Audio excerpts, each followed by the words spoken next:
Good afternoon, everyone, and thank you for joining us today for today's webinar titled The Weather and Your Wallet. Don't let natural disasters destroy your life or your finances. COVID 19 has been the biggest natural disaster in a century, but we're here today to talk about the natural disasters that come like clockwork every year. We're not trying to depress you, but actually raise your spirits. Preparing for natural disasters isn't hard and it's not expensive either. Once you do it, you'll have peace of mind because you're prepared for anything. When you have a disaster plan, you worry less and enjoy life a little more, even now as we emerge from a pandemic. Of course, natural disasters aren't polite. They don't stand in line and wait their turn. COVID 19 didn't deter wildfires, hurricanes, tornadoes, earthquakes, or floods last year. And if 2021 is anything like 2020, most of the country is in the path of something bad. No matter what the year, no part of the United States is immune from natural disasters. Wherever you are right now listening to me, you're vulnerable to a natural disaster. And as you can see, natural disasters are unpredictable. In 2020, there were more wildfires and hurricanes than the year before, but fewer earthquakes and tornadoes. One natural disaster that has been trending up for years is damage from flooding, which is typically the most costly of all natural disasters. According to the federal government, natural disasters killed 262 people last year and totaled $322 billion in damages. You might think with that many lives and that much money on the line, Americans would be on top of their disaster planning. Think again. When was the last time 70% of people in this country agreed on anything? Well, last year, during a presidential campaign where the nation was deeply at odds, there was bipartisan agreement. Most of us worry about natural disasters. Then again, three-quarters of us aren't doing anything about it. We have enough to worry about these days. So let's talk about easing our fear of natural disasters. How can we do that? By taking just a little time and even less money to prepare in advance. Let's start by talking about disaster preparation that costs nothing.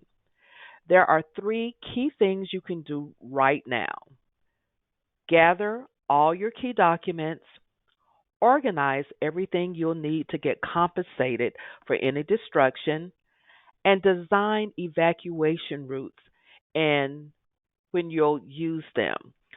Let's take a quick look at each.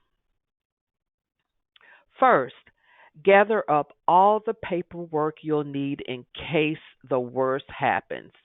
Most importantly, that means insurance policies.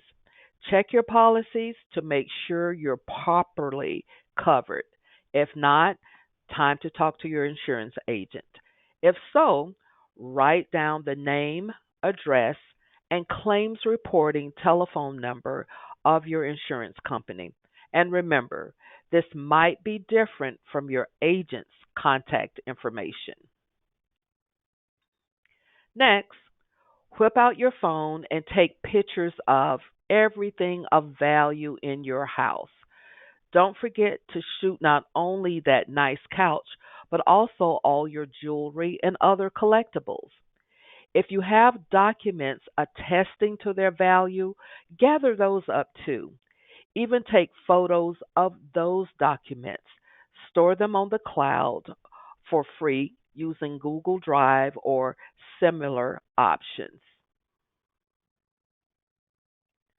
Of course, we're not a paperless society just yet, so you definitely need to safely store any hard copies of important documents.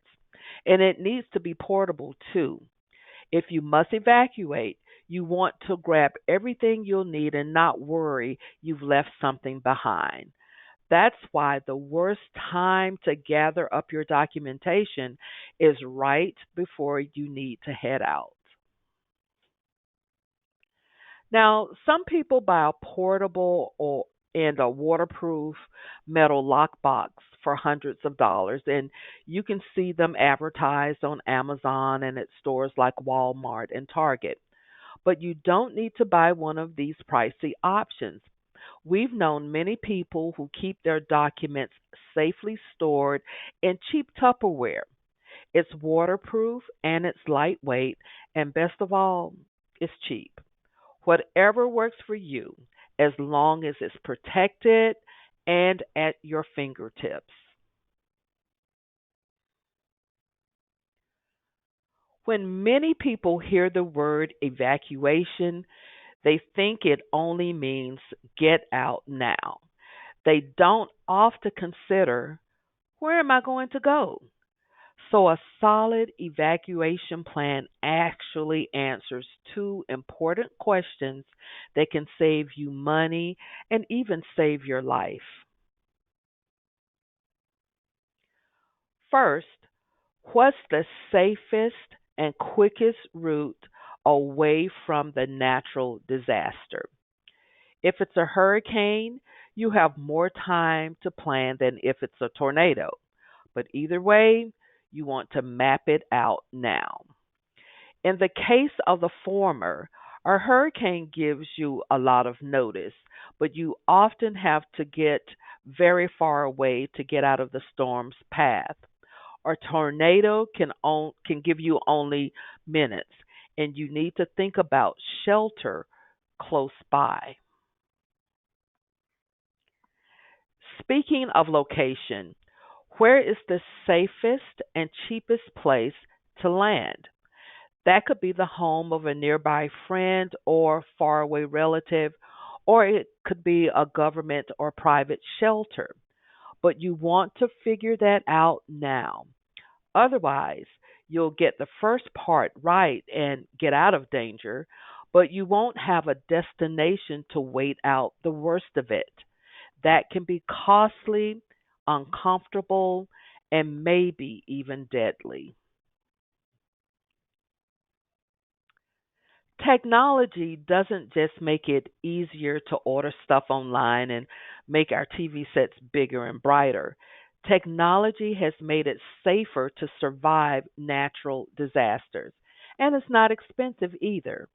Great strides and innovations have been made in products that can help you out during a natural disaster, and they're not expensive either. For instance, you can buy a thermal emergency blanket for around $15. A good solar charger rather for your smartphone is around $20. Same for a personal water filter. Best of all, these items last a long time, so you don't have to buy them again. Even the emergency food, while it's not exactly gourmet fare, is relatively cheap and it lasts for up to a decade. Each kind of natural disaster requires different supplies, although some are universal. Here's the problem: most disaster supplies are purchased exactly or at exactly the wrong time. During hurricane season, for example, most bottled water is sold out 48 hours before the storm is scheduled to hit. leading not only to shortage but price gouging. So, what's the solution? The best advice sounds weird. Shopping for disaster supplies is just like shopping for holiday gifts. Why? Because it's best to do it off season. You'll save more. Look for deals year round, not just on the eve of, say, tornado season. Shop for blizzard supplies in the summer. Shop for hurricane supplies in the winter. Not only will you save money shopping off season, if a natural disaster is approaching or strikes, you'll have one less thing to worry about. You won't forget something important because you're in a panic, and you'll have that peace of mind we mentioned earlier. Now, we could spend an entire webinar on preparing for each kind of natural disaster, but thankfully, there's no shortage of excellent advice on exactly what to do to prep for each kind of disaster, from the best mask to breathe during a wildfire to how much bottled water you'll need after a hurricane. If you don't know where to go first, start with us. We've compiled a simple booklet on natural disasters that isn't the end of the information you'll need, but it's a really good beginning.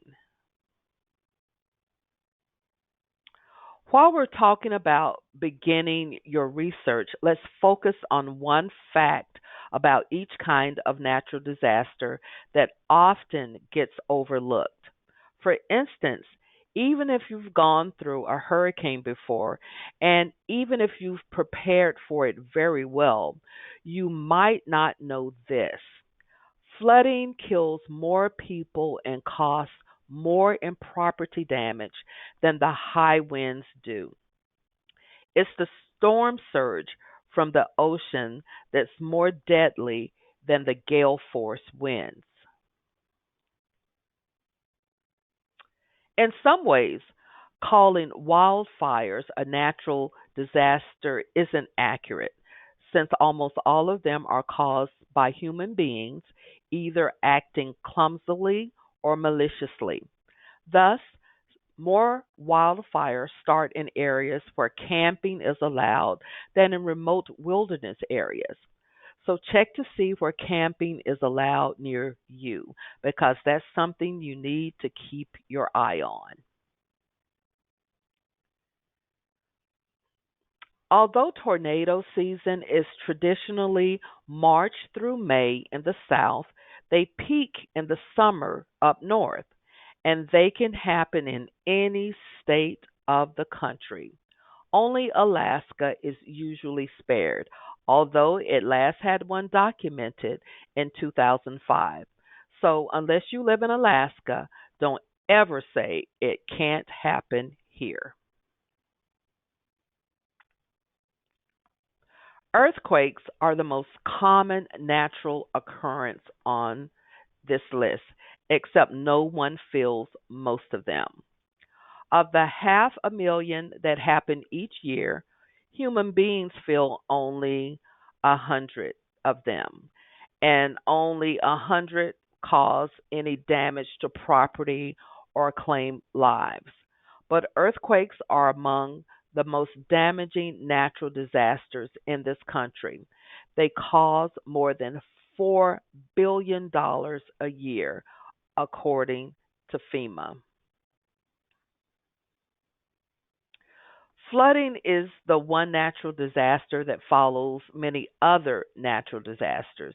As we mentioned, hurricanes can cause flooding, but so can tornadoes and earthquakes. So called no name storms cause flooding too. Did you know 90% of all U.S. natural disasters declared by the president involve some sort of flooding? It's also the one natural disaster that can happen anywhere.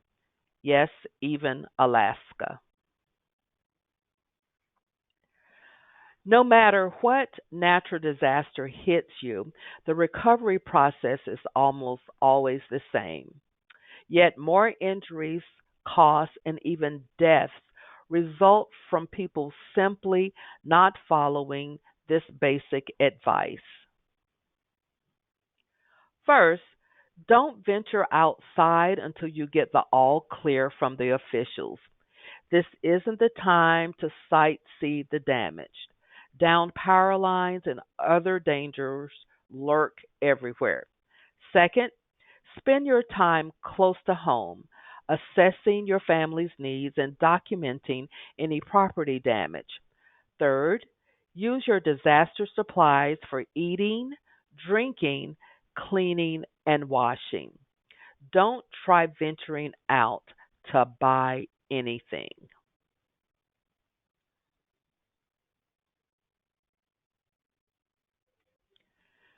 That's all basic stuff. But what about financially recovering from a natural disaster? If you suffer any damage from a natural disaster and you and your family are safe, the next step is to ensure your finances are safe. Now, let's double back and take advantage of all the preparation you did earlier. Remember when I talked about putting all your valuable documents in one safe place? Well, now it's time to consult them. Break out those insurance policies. Call the agents representing you right away. Don't expect them to get right back to you since they are slammed with other claims. But the sooner you call, the sooner you'll hear back. Also, contact your lenders and ask for grace periods and extensions. That's everything from your mortgage to your credit cards. They have protocols for this, so it can be quite easy to do. If your home is damaged and you can't stay there, don't forget to tell your utility companies. They can suspend your service and save you some money. And now we come to the most important slide of this presentation. After a natural disaster, you might feel like your world has been turned upside down and you're all alone. You might not have cell phone service, only heightening your sense of loneliness. But the fact is, you're not alone. You have help available to you, and much of it is free. Some of it actually gives you money. Let's review that quickly. Once you can get back online, your first step is to visit consumerfinance.gov/recover. That website offers step-by-step instructions for recovering from every kind of natural disaster. If you're in a presidentially declared disaster area, go to disasterassistance.gov to learn how to claim some aid. Go to the home page of your state's website to see if you qualify for state aid, even if you're not in an official disaster area.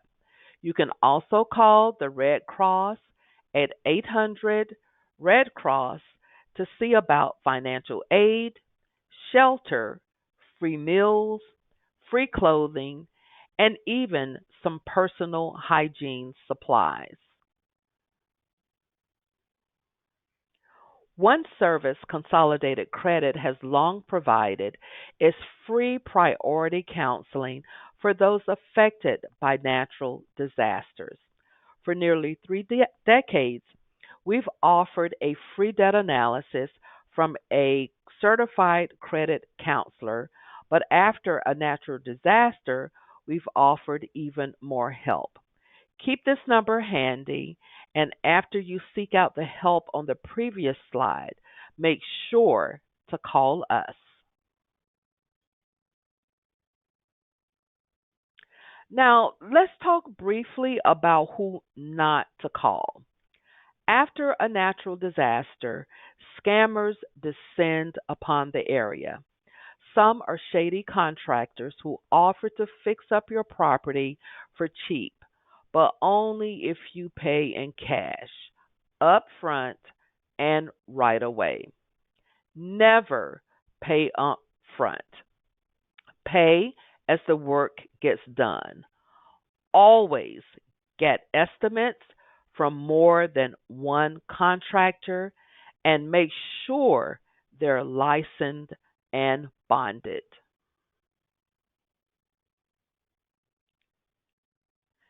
You might also get phone calls from official sounding people demanding you give them your social security number and other personal details. Ask for their number so you can call them back. And if they're reluctant, hang up. In fact, if you're not sure what to do, the best advice is to do nothing. Like we just said, there's plenty of free help out there, so you don't need to fall for any scams to get the assistance you need.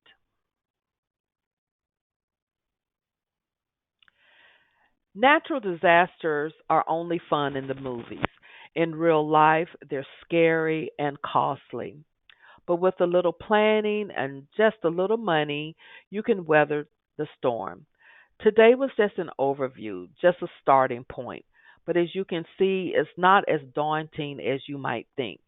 If you're in debt right now, this is a good time to call Consolidated Credit and save some money that can go into an emergency fund and disaster supplies. Call us before trouble arrives. We thank you so much for listening, and we welcome any questions you may have via email. We also would like to add that Consolidated Credit may be able to help you save money and get out of debt faster than you can on your own.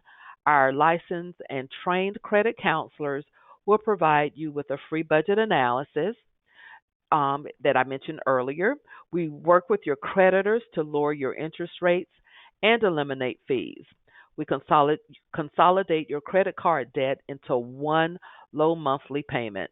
So give us a call at 1-800-210-3481 to speak with a certified credit counselor and start your path to getting out of debt today. Or you can simply go to www.consolidatedcredit.org. Tell us a little bit about yourself, and one of our counselors will surely give you a call. Again, thank you all so much for joining us today. We hope that you found the information provided beneficial. And until next month's webinar, please be safe.